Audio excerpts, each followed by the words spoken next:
ওরে যুবক, তওবা কিভাবে করতে হয় শুনে নাও, শুনে নাও। রাসূল করিম সাল্লাল্লাহু আলাইহি ওয়াসাল্লাম সাহাবাকে বললেন, ও সাহাবা, তুমি থেকে যাও, আমরা যুদ্ধের ময়দানে যাচ্ছি। রাসূল করিম সাল্লাল্লাহু আলাইহি ওয়াসাল্লাম সাহাবীদেরকে সঙ্গে করে নিয়ে যুদ্ধে চলে গেলেন।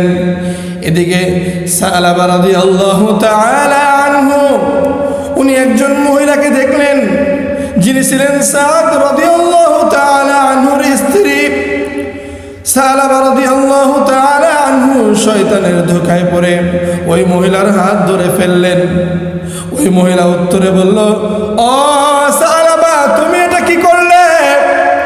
তুমি তো জাহান্নামের লাকড়ি হয়ে গেলে, তুমি তো ধ্বংস হয়ে গেলে, তুমি তো তোমার ভাইয়ের আমানত রক্ষা করতে পারলে না, তুমি তো ধ্বংস হয়ে গেলে, তুমি আল্লাহ তাআলার নাফরমান বান্দা হয়ে গেলে।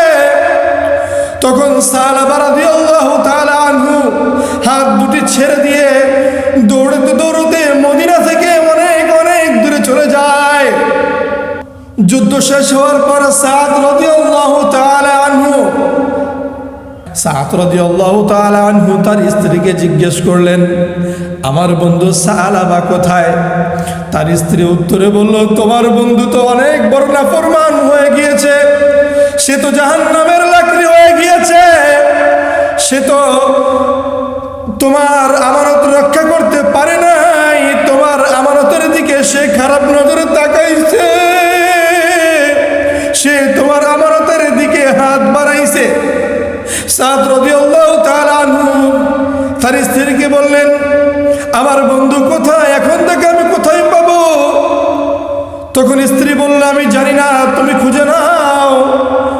সাদ রাদিয়াল্লাহু তাআলা আনহু সাহাবা রাদিয়াল্লাহু তাআলা আনহুকে খুঁজতে খুঁজতে দেখলো মদিনার বাহিরে অনেক দূরে একটি পাহাড়ের চূড়ায় উঠে সাহাবা রাদিয়াল্লাহু তাআলা আনহু আল্লাহ তাআলার নিকট হাত তুলে ফরিয়াদ করতেছে, মাবুদ, অনেক বড় পাপ করে ফেলেছি, আমাকে তুমি ক্ষমা করে দাও, এই গুনার বোঝা মাথায় নিয়ে আমি কবরে যাইতে পারবো না।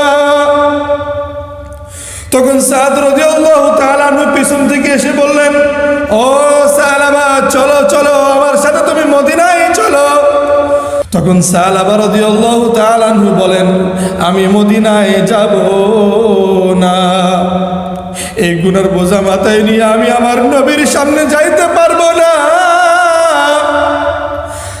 সাদ রাদিয়াল্লাহু তাআলা আনহু বলেন, না না, তোমাকে যেতে হবে। সাহাবা রাদিয়াল্লাহু তাআলা আনহু বলেন, যদি তুমি আমাকে নিতে চাও তাহলে আসামিকে যেভাবে দুই হাত বেঁধে নিয়ে যাওয়া হয়, আমাকে তুমি শিকলার মাধ্যমে দুই হাত বেঁধে মদিনায় অলিতে গলিতে করে নিয়ে যাও, যাতে করে সবাই বুঝতে পারে আমি একজন আল্লাহর নাফরমান, আমি গুনাহগার, আমি আমার ভাইয়ের আমানত রক্ষা করতে পারিনি, আমি আমার ঈমানকে রক্ষা করতে পারিনি। আল্লাহ তাআলা যে হাতের মাধ্যমে আমাকে সৎ কাজ করতে বলেছে, ওই হাত দিয়ে আমি গুনাহ করে ফেলেছি, তুমি আমাকে দুই হাত বেঁধে মদিনার অলিতে গলিতে করে নিয়ে যাও, যাতে করে সবাই বুঝতে পারে আমি একজন নাফরমান। মদিনায় নেওয়ার পর সাহাবা রাদিয়াল্লাহু তাআলা আনহু বলেন, আমি আমার নবীর সামনে যাব না, আমার ওমর ভাই কোথায়? আমি আমার ওমর ভাইয়ের কাছে যাব। ওমর রাদিয়াল্লাহু তাআলা আনহুর ঘরে ঢোকার পর বিস্তারিত সবকিছু জানতে পারলেন। ওমর রাদিয়াল্লাহু তাআলা আনহু বললেন, তুমি এখনই আমার এই ঘর থেকে বের হয়ে যাও, তুমি তো আল্লাহ তাআলার সাথে অনেক বড় নাফরমানি করেছো, তুমি আমার নবীকে ধোঁকা দিয়েছো। তখন আবু বকর রাদিয়াল্লাহু তাআলা আনহুর ঘরে গেলেন। আবু বকর রাদিয়াল্লাহু তাআলা আনহু একই ব্যবহার করলেন।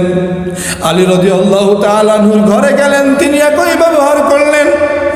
অবশেষে কোনো উপায় না পেয়ে নবীজির কাছে গেলেন।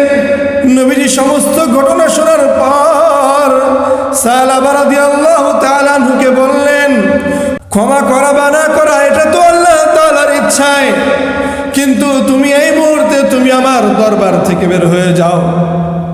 হযরত সাহাবা রাদিয়াল্লাহু তাআলা আনহু অবশেষে যখন নবীজি নিজের দরবার থেকে সালাবা রাদিয়াল্লাহু তাআলা আনহু পাগলের মতো ডানে বামে না তাকিয়ে সোজা মদিনার গেট দিয়ে দৌড়তে দৌড়তে বের হয়ে গেল।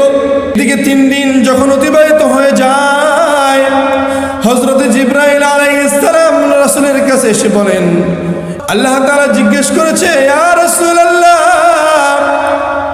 আপনার সাহাবা কোথায়? আপনার সাহাবাকে তো আমি মদিনায় দেখতে পারছি না। তখন রাসূল করিম সাল্লাল্লাহু আলাইহি ওয়াসাল্লামের বুঝতে বাকি রইল না।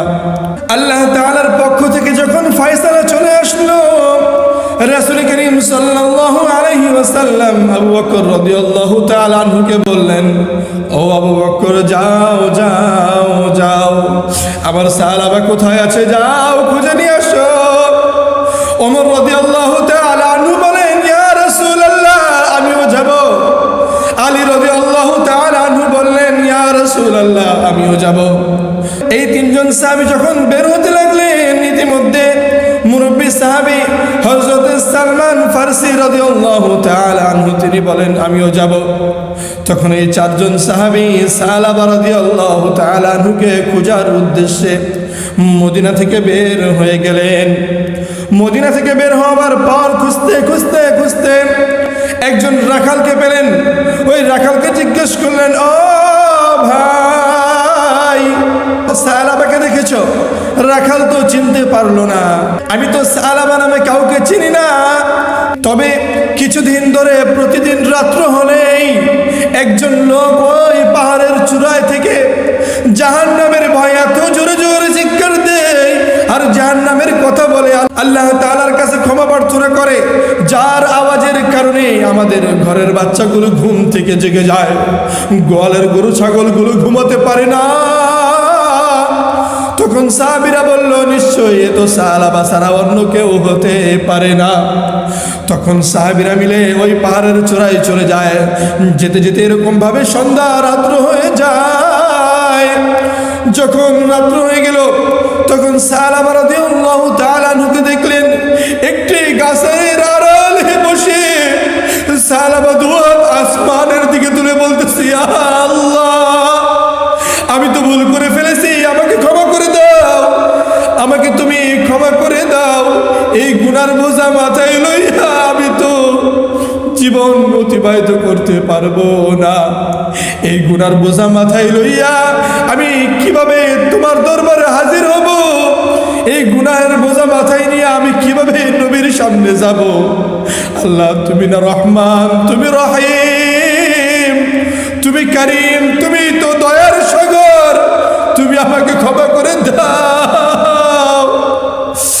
অতঃপর সাহাবীরা সালাবাকে গিয়ে বলল, সালাবা, রাসূল করিম সাল্লাল্লাহু আলাইহি ওয়াসাল্লাম তোমার জন্য অপেক্ষারত আছে, চলো চলো মদিনায় চলো, রাসূল করিম তোমাকে ডেকেছে। রাসূল করিম সাল্লাল্লাহু আলাইহি ওয়াসাল্লাম ইমামতি করলেন।